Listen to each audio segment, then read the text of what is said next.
Okay, so good morning, good afternoon, good evening. This is Alan Burgos with the hashtag Walk with Lunch channel. Welcome and welcome back to our channel.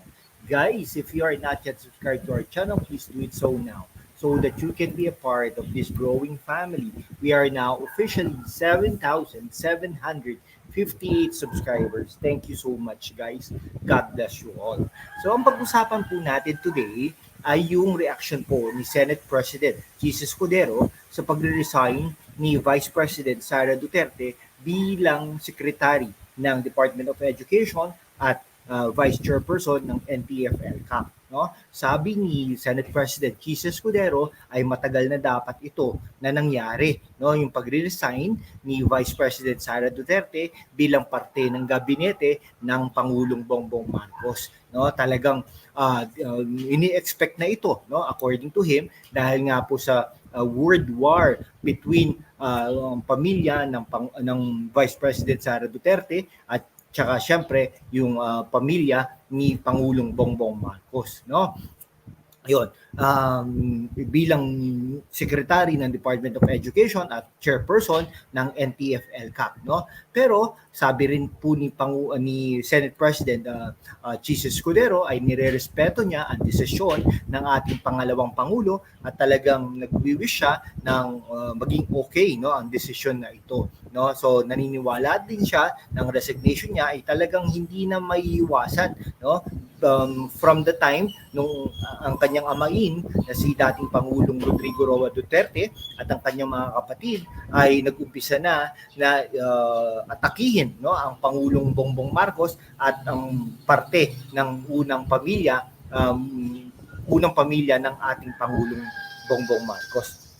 Ito ang nire-refer po ni Senate President Jesus Cudero ay nung nag-atake ang dating Pangulong Rodrigo Roa Duterte na tinawag niyang, no, adik at bangag ang Pangulong Bongbong Marcos, na nagulat naman ang lahat ng sinabi niya ito. Ngayon, parang nag-i-invite nga ng pagdemanda ng unang pamilya, itong si dating Pangulong Rodrigo Roa Duterte, na mademanda siya. Ngayon, ay baka arestuhin na rin ito si dating Pangulong Rodrigo Roa Duterte ng ICC na i-implement ng gobyerno ng Pilipinas. No, sabi naman ni Pangulong Bongbong Marcos ay addict din daw si dating Pangulong Rodrigo Roa Duterte dahil ito ay nakahook, no, sa fentanyl. Ang fentanyl ay isang prescribed drugs, pero pag ito ay nasobrahan, masama rin po ito, no? Tapos ang First Lady Lisa Marcos inacknowledge din niya na because of the Duterte's family's attacks on them, bad shot si First Lady Lisa Araneta Marcos dito kay pangalawang Pangulo Sara Duterte. So sabi pa, ayon pa kay Senate President, na talagang ini-expect na niya na ang pangalawang Pangulo ay magre-resign from the Marcos cabinet because of her growing silence on the President's administration policies. Magkaiba po sila ng pulisiya, no? Katulad nung China's maritime aggression in the West Philippine Sea, no? She has also been silent on other issues, no, such as the ongoing search for the spiritual advisor of her father, fugitive Pastor Apollo Kibuloy.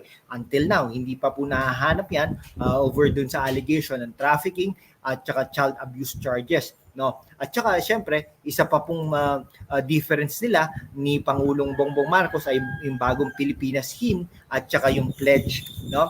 Matatandaan natin na pinag-utos ni Pangulong Bongbong Marcos na ito ay i-play, no, sa i-recite ito ng mga estudyante at mga guro, no? Pero nung recently, nung isang pagdiriwang ng Independence Day diyan sa Davao, hindi man lang ito pinatugtog at hindi rin po ito ipinanumpa, no? So, pero as the Vice President, she has every right to have policy differences with the President, and I believe that people love and respect her precisely for that, for having and fighting for what she believes in and for her own beliefs. Kasi ano po yan, sarili niya po yan, personal po yan, kumbaga. And by the way, inelected po yan ng madlang Pilipino, no? Actually 30 million plus Filipino votes ang bumoto po sa kanya, na talagang history po yan, lahat po ng mga siya po ang pinakamataas na natanggap na 2 million Filipino votes.